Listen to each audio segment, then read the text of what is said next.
Welcome to our podcast. This is Friends on Fire. I'm Mike. I'm a lifelong devotee of financial independence. I even wrote a book about it. And I'm Maggie, a newer convert, but just as passionate, especially on the intersection of minimalism and financial independence. We're one and the same. We are two like-minded friends who believe that talking about money with your friends and family opens the door to financial well-being. The Friends on Fire podcast is about dispelling myths, building financial acumen, and sharing your financial independence journey with the people you care about. This is Friends on Fire. Hey, Mike. Hey, Maggie. How's it going? Doing great. It's summer. Yeah, it is summertime. But for you, like the whole year is now summertime, right? I'm getting very confused by the days, the seasons. Yeah, there's not a lot of things that like remind me what point in time we're at. Other than it being like 95 degrees outside. Yes, very true. So today's topic was initially inspired by your little experiment a while ago to not use shampoo. Yeah. And Greg was doing like a similar experiment. You guys had never even discussed this, but he also he was using like bar shampoo for a while. I don't know. He was doing something. You just went no shampoo though. Yeah. No shampoo, no conditioner, no nothing. Yeah. And so I watched a video by a guy named Johnny Harris on YouTube.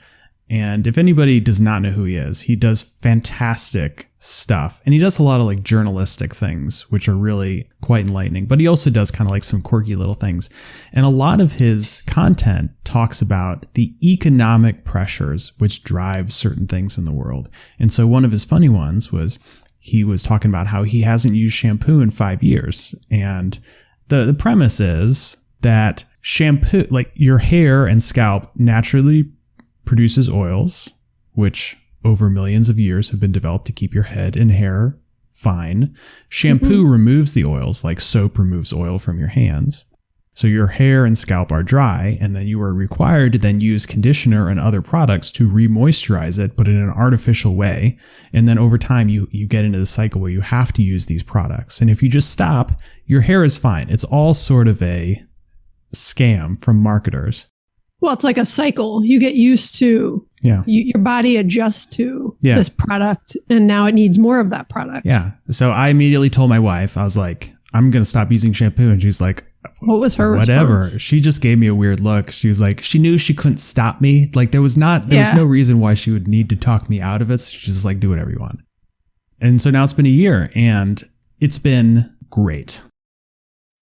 Can you tell? Like, look at me. We're on video. Can you tell that I haven't used shampoo? I'll be totally honest. I can tell, but had you not said anything, I wouldn't have, I have been close to you where I can see that your hair looks different, but it doesn't look bad. It just, I can tell. But if you hadn't told me, I wouldn't have been able to tell enough to be like, something's different about your hair, Mike. Like, what are you doing? You know? And I don't run my hands through your hair. So I'm curious if Britta can tell and what she thinks about it. But it's a little more sort of, it's a little more slick looking, but not in a bad way. And I'm not sure I ever really paid attention to it before. Quite honestly. Yeah. Along the lines of one of our themes of this show, nobody cares. Nobody cares, right? Nobody cares if you shampoo your hair or not. That's the theme of this, right?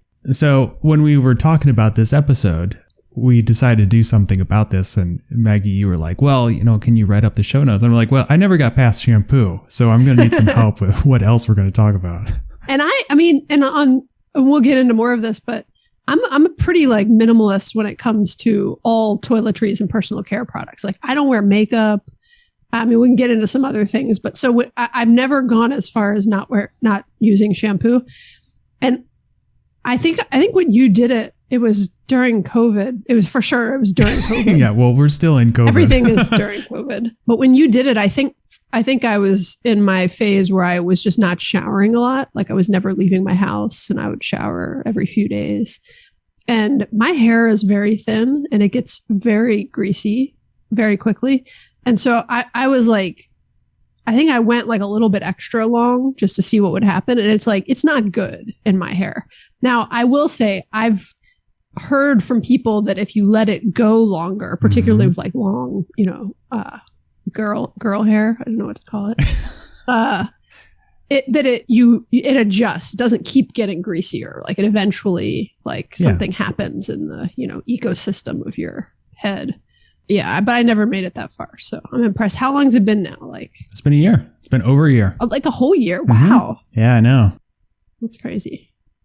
Okay. So the point is here, the bigger point here is not just about Mike not washing his hair, which is a fun side story. We'll have to post some like close-ups of your hair. Let me caveat. Like I still take showers and I like clean my hair with water. I just don't put stuff in it. That is a great point that you still shower, but also a great point of that. Yes, you still like rinse your head and like scrub your head and stuff. You're just not adding soap to it. Right. Yeah. Okay. Makes sense. Greg's gone through some phases where he like made his own mixture of something that he kind of like every now and then. Have you done that at all? Nothing. You're like totally no soap, no shampoo, no conditioner, no hairspray, no nothing. Yeah.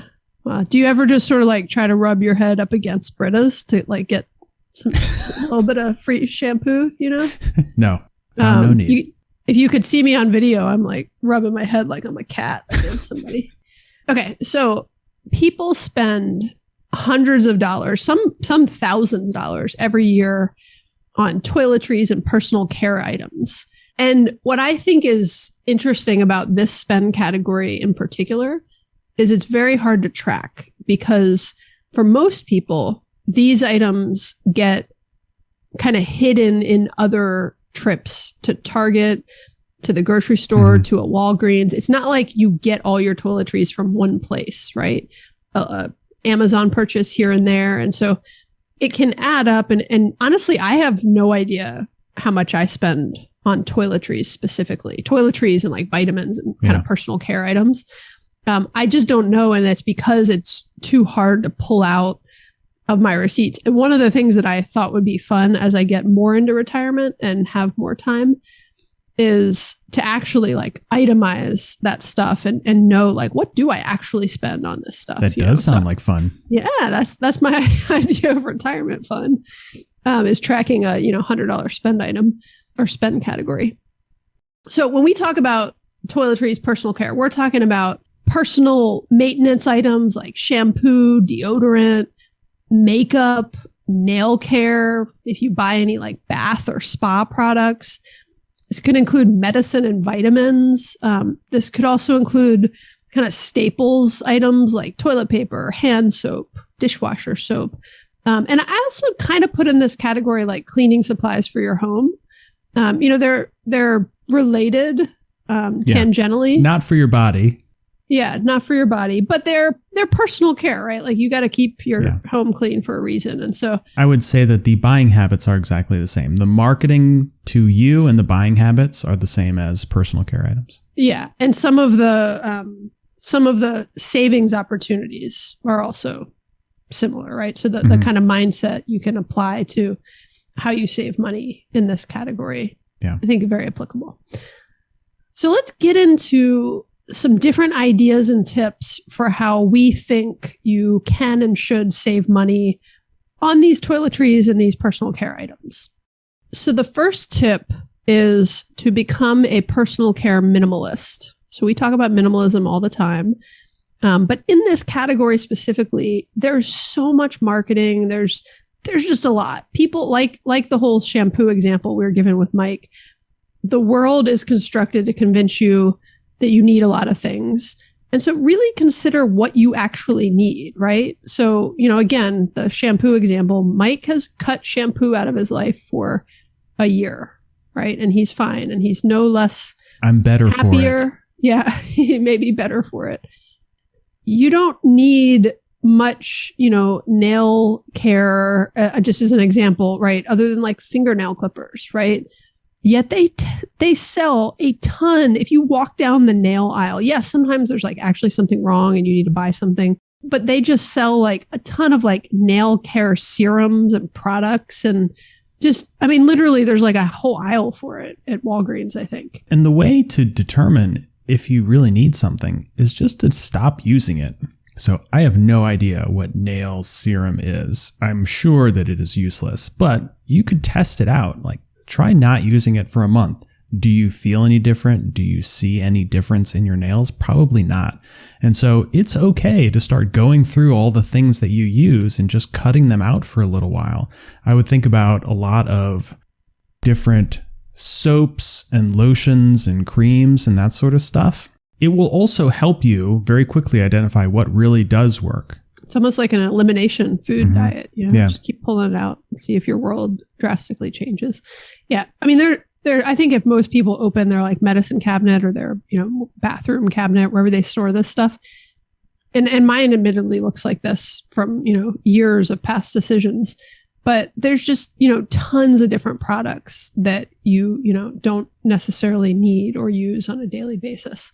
The next piece of advice here is not for a particular product, but if anything is being marketed to you, and the message is that it makes you more desirable or attractive or worthy of attention, you should definitely ignore it. And I think back to like when I was a teenager and in college, like Axe body spray was all over the place. And the idea was like, if you get this, women will find you attractive, which is ridiculous, in retrospect. But like I bought it, all my friends bought it. If that is the message, you need to stay away from it because it is not going to do what they're telling you it's going to do. Greg and I always make fun of these commercials for different products where they're like, so-and-so with hyaluronic acid. I don't even know what that does, honestly, and I'm not knocking it. It might do something good. It's actually in some brands that I trust, but we just make fun of it because there's just like people can market products for just the craziest things. And you're convinced particularly like if you're a woman and as you're aging, you get even more sensitive to thinking you need certain things to look a certain way. And we'll kind of get into like some of the best products are the most simplest and affordable, actually. So, on that note, really the point here around just, being a personal care minimalist and focusing and recognizing when you're being marketed to is just focus on being more intentional and values-based in your purchase decisions, right? Focus on quality over quantity. And quality does not always mean the most expensive product. It usually doesn't mean the most expensive product. Some of the most expensive products have a massive amount of marketing put into them, and there's just ridiculous margins, and the product is not any better than some pretty basic brands and companies, which we'll talk more about. Also, really think about when quality matters versus when it doesn't. And I'll give a silly example, but like I use Q-tips to get my nail polish off, off my toes. I don't need like high quality Q-tips for that. I'm just dousing them in nail polish remover. I don't need like brand name Q-tips for that process, and that's just one specific example. The next tip is to use up what you already have, even if it's not your favorite product. And, I think about this with shampoo, going back to how we started. I found that we had shampoo bottles all over the place. And then, we stopped liking the scent or we wanted something slightly different. And then we had all these partially used shampoo bottles all over the house. And I think people can relate to that with all types of different products. But make sure that you are going through, search your house, find the shampoo and the toothpaste and the liquid soap and start using all of that stuff up before you go and buy more. Yeah. I think if I were to never buy anything again, I could go for years with what's sitting in my house right now. Yeah. And it's not always my favorite thing. Like I've maybe found a new product, but I've been using a bunch of old toothpaste things that I have. Like one's like a Tom's brand and some other like Dr. Bonner's I got in some auction basket. And it's like, I don't love it. I have sensitive teeth, but I've been doing like every other one. Like I'll use my Sensodyne every other toothbrushing, and I'm working in to get rid of all these old toothpaste because otherwise what am I going to do? Throw them away? And that's super wasteful. There's no donation I can make with like a, half used roll of toothpaste. Tube. And when I can pawn it off on my kids, I do and will also. That's another strategy is, if you have some old products and your kids will use them, that's great too. Another tip, toothpaste is actually one of my favorite examples for this tip, is use less of the product each time you use it. So most people use more than they have to when they're using products. So when they think about how much shampoo you put in your hand, think about a toothpaste is a good one. I've had multiple dentists tell me that most people, when they show the ads with toothpaste and they show a big kind of roll of toothpaste on your toothbrush, it's way more toothpaste than you need. And it's actually better for your teeth to use less toothpaste. Like having a large volume of toothpaste. I can't remember what, but there was some dentist was explaining to me. He was like, you only need a tiny bit of toothpaste. And when you think about something like that, think about, a tube of Sensodyne right now costs like $7, like really expensive. And if I use, 25% as much, like I'm saving I'm saving 75%, right? I'm getting 75% more out of my toothpaste. That toothpaste is going to last me that much longer. And so it might seem like a little thing, but just being thoughtful about the volume of the quantity and think about like, face cream and other things of like how much of it you really need, especially with some kind of, more expensive products where you just don't need a dab will do it,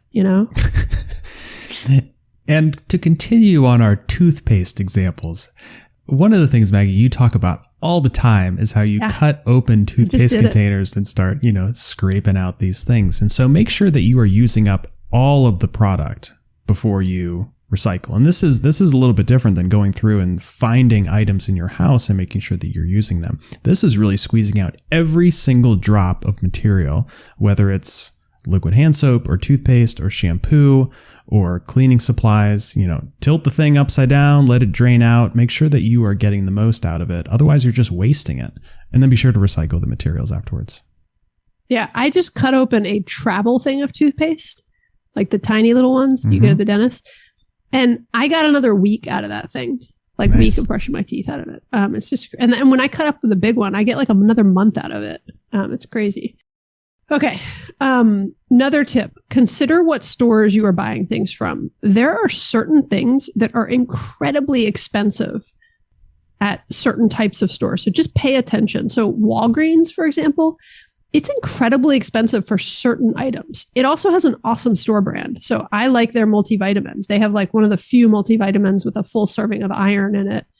And their store brand multivitamin, awesome, better deal than I can get elsewhere. But there's a bunch of other products that are way overpriced at Walgreens and they're cheaper at Target. A lot of people buy toiletries at the grocery store. It's not always a good deal. It's usually not the best deal. And so if you're buying more expensive products in particular, just be cognizant of where you're buying them from and like look around. So there's apps like, I really like Flip. It's an app that lets you load in like your favorite stores and look at their weekly like circulars.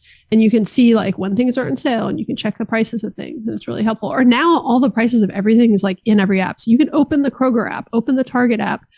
I don't know if Walgreens lets you do this, but check and see the prices of what your deodorant costs at, Target versus Kroger, and make your decisions and just kind of know that like, oh, that's where I get these products because that's where they are the best deal. And sometimes Sam's Club and Costco can have a good price on things. Doesn't always. Sometimes you think you're getting a good price because you're buying it in bulk, but like do the math because it is not always a better price.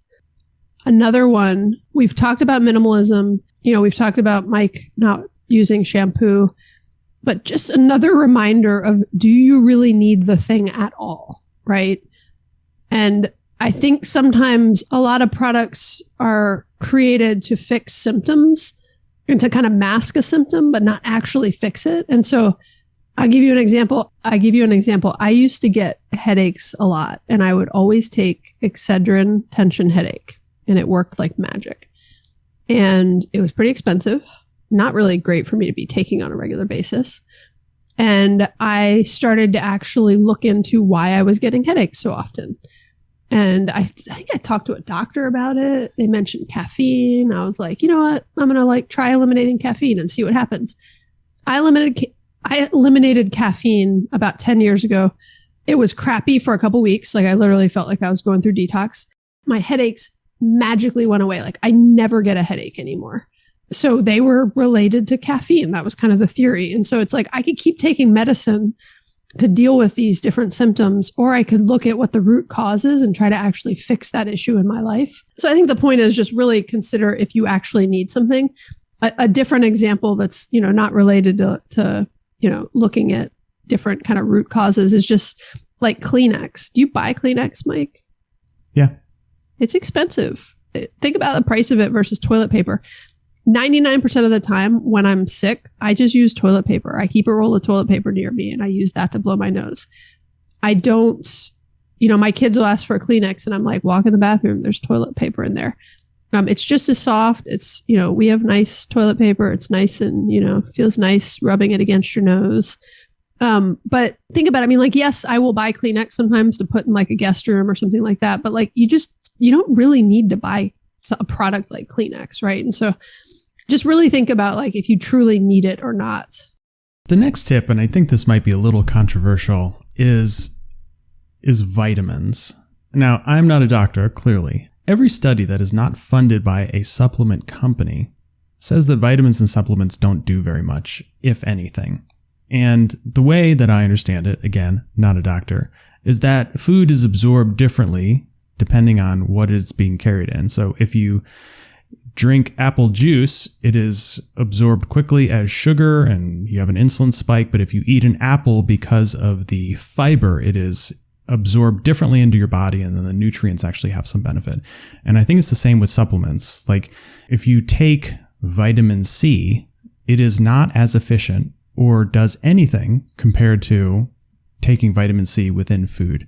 And so if you have some vitamin that you feel very strongly about, like you can continue taking it. But I would think that having a whole array of vitamins is not as good as simply just changing your diet. So Maggie, to your point about work on the root cause, not the symptom, work on getting more nutrients and vitamins, not supplementing it with pills. Yeah, I think that's a great point. And it's funny, Greg and I often get into debates about like vitamins and supplements, but like, you know, friendly banter. But I will say, regardless of where you're going to net out on that, there are now so many companies, back to the marketing thing, there's all these like vitamin companies that market like, you know, your exact makeup of, you put in your info, they send you a little pouch that you take every day. The markup is like insane versus if you just go like, I do take a daily multivitamin from the Walgreens brand. It mainly take it because I'm vegan and it has iron and some other things that I'm not going to get through certain foods I don't eat. It's, you know, a 20th of the cost of these like marketed companies where someone's going to send me a really fancy, you know, perfectly formulated vitamin packet every month when I could get 90% of the benefit, probably 100% of the benefit through my like, you know, store brand multivitamin. This would have been a good topic to ask Deandra from That Science Couple about. I don't think we really dug into her view on vitamins and supplements, but we'll have to have her back on then. Yeah, we'll have to follow up on that. Okay, speaking of Walgreens vitamins, which I've mentioned a few times, another big tip is buy generic and store brand items. So the ingredients in these products are often identical.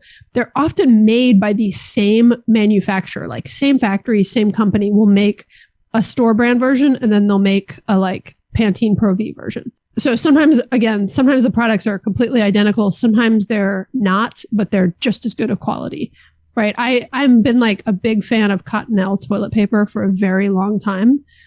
And we recently were out and we were like, it was a long story, but we happened to be going to Sam's. And I was just like telling Greg, I was like, just buy something like quick to get us by for like a couple weeks before we go to another store that sells Cottonelle. And he bought the like nicer version of the store brand at Sam's, like not the cheapest one. And he like came home with it and I used it and I was like, this is great. And it's like half the price. Mm-hmm. And so I am now, and we're like retired now. And I was like, I'm not going to be able to do Cottonelle. I said, you don't need your bougie toilet paper anymore? Yeah, maybe if I get a job again someday, I can go back to Cottonelle. But for now, and honestly, I mean, I'm joking. Like I could still afford Cottonelle. Why? It's not like it, you know, I always liked the way it looked with the ridges and it is nice toilet paper. But the Sam's Club store brand was like, just as nice. It's a little bit different. I just had to get used to something different without the ridges in it, you know? Mm-hmm. Like, who cares? Nobody cares. Nobody cares. Nobody cares. You want to know what nobody really cares about? What kind of toilet paper anybody uses. Definitely. You think anyone's like, what? You use the store brand toilet paper?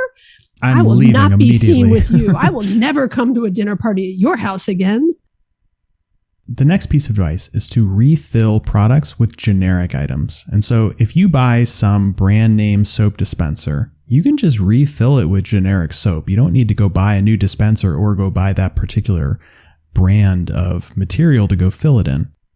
Yeah, like speaking of my joke about I'll never come to a dinner party at your house again, I will admit I kind of care about like the soap container in my guest bathroom when someone's over. Like I just, not even when someone's over, I aesthetically like certain containers of soap, like the brand of how it looks and the shape of certain, I know it's a lot. You're looking at me like I'm crazy.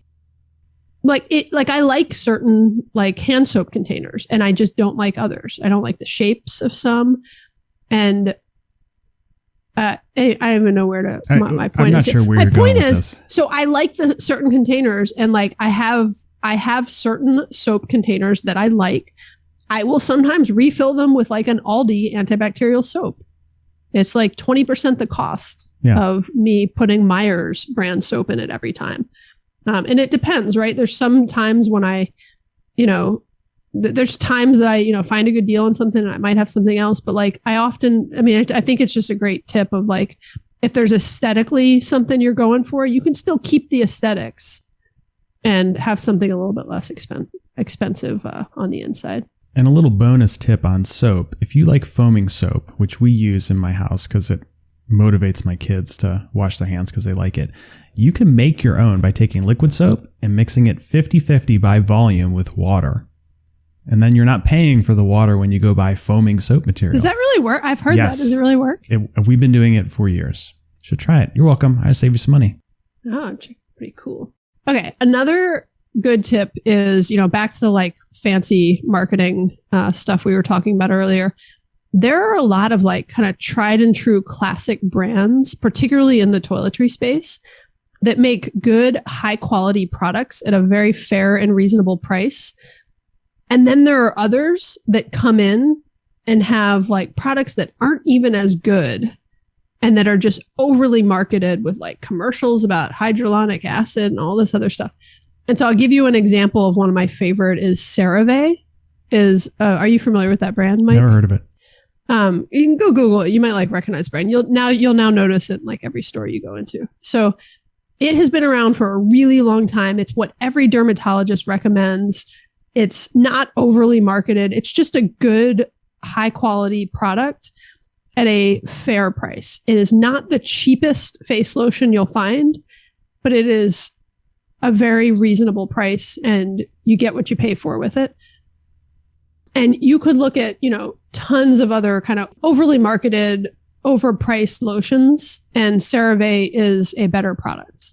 I'm not saying than all, but it is a better product than many of those. We're not sponsored by CeraVe, are we? We are not sponsored. We're not sponsored by anybody, Maggie. We're not sponsored. It's easy to remember who our sponsors are because there are none.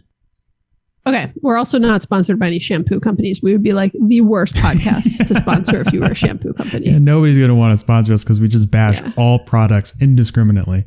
Look, we talked about minimizing things. I don't wear makeup. I never have. It just is not something I like or ever got into. And I'll be honest, it saves me, tons of money as a result. So I'm not going to, be the expert on ways to save money with makeup. My biggest thing is like, just don't wear it or keep it super minimalist and use all the same, points we've talked about here around, what brands you're paying for, more generic items and just like, quality over quantity and just minimizing things. Right. But really think about like how much you're spending on makeup and if it matters that much to you. And if it is, if it's values based, then that's great. Keep doing it. But it's a big category I think is worth taking a moment and kind of stopping and thinking about each person personally and if it matters for you. The next tip is to make your own products. I make my own bar soap, which is great fun. Maggie, you and I both make our own household cleaning supplies. And this is another like racket because there's all these specialty, like white tile cleaning and, dark grout tile cleaning. It's all nonsense. It's all kind of the basic set of ingredients. And, we've started using kind of a mixture of baking soda, vinegar, lemon juice, and water. And that cleans like everything. And so we mix it up, put it in spray bottles, we clean everything. It's also much easier on your your surfaces, and it's not toxic. Yeah, it's better for your wallet, better for the environment. And yeah, it's like a few, like vinegar and baking soda and water are like the main ingredients you need. And like sometimes a couple other things. And I save money when you make soap, so keep it up, Mike. You're very welcome. It's therapeutic for me. You know, another one is we don't talk a lot about this multi-level marketing schemes. And I know the Price Avocado Toast did like a whole multi-part series on it, which I loved. But don't get sucked into MLM product schemes. A lot of them are focused in the personal care category, right? There's, what's it? Young Living. Never heard of it. I don't know. I'm not even going to, you know what? I'm not even going to name them. But there's like lots of them focused in this category in particular with beauty products, I would say. And home care and kind of personal essentials and stuff like that. They're often higher priced. The quality is usually not any better. And it's an MLM, you know, it's a pyramid scheme. So I don't recommend you choose to buy any of your personal care items through these companies. I don't personally recommend it, I'll say. Next up, when you do decide to go shopping and you know what you're going to get, make sure you're using coupons and looking for things on sale. But going back to one of our previous points about, you know, like where you shop for things, I think if you do some cost comparisons, even if something is on sale, like buy one, get one free at CVS is still more expensive than getting it at Aldi at regular price or at Walmart at regular price. And so definitely look for things on sale at the places where you have determined them to be the best price. Don't just go for a sale because it might not save you much money. Yeah, that Flip app I mentioned earlier, which we'll put a link in the show notes to, is also great for looking at sales. You can actually search for products. So back when I did use Cottonelle toilet paper, sometimes when I was running low, I would go search and search in Cottonelle and see where it was on sale at the time and be like, okay, that's where I'm going to go get some Cottonelle from. Now I just go to Sam's. It's much easier. Okay. Our last and final tip, which I think, you know, encompasses a lot of themes we've talked about throughout this whole episode, is to just take care of yourself naturally. And when you do that, you need less of all of these products, right? So if you are exercising, eating healthy, getting enough sleep, perhaps meditating, and doing other things to care for yourself in what I would call natural ways, you will need less personal care items. You will need less medicine. You will need less vitamins and supplements, like we were talking about earlier. And so there's just, you know, I think it's just a good way to wrap this up, which is to remind everyone to take care of yourself in the right ways. And you don't need as much of all of this stuff. All right, Maggie, let's hit them with our top 3 takeaways. Okay. Number 1, be more thoughtful about your decisions, your spending decisions in this category. It will help your wallet and it will help the environment. Number 2, you probably only need a fraction of the things you are normally buying out of habit.